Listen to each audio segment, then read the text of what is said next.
আপনার শিশু কথা বলছে না, তাই আপনাকে শিশু যাতে কথা বলে, সে হয়তো কম কথা বলে কিংবা যে তার বয়সের তুলনায় বেশ অনেক পিছিয়ে আছে কথায়, তখন আপনাকে কিন্তু কথা বলার জন্য পরিবেশ তৈরি করতে হবে।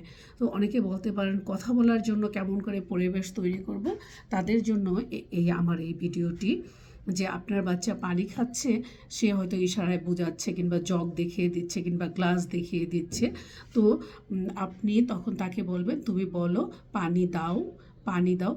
আপনারা সবসময় ছোট ওয়ার্ডে কথা বলার বা মনের ভাব প্রকাশ করার জন্য আপনারা চেষ্টা করবেন যে আমাকে পানি দাও না, প্রথমে শেখাবেন যে পানি দাও, মানে যখন সে পানি পিপাসা লাগবে তাকে সেই পরিবেশটা তৈরি করে তার মুখ থেকে সে কথাটি যদি আদায় করে নিতে পারেন, তাহলে কিন্তু ধীরে ধীরে সে কথা বলার রেট বেড়ে যাবে।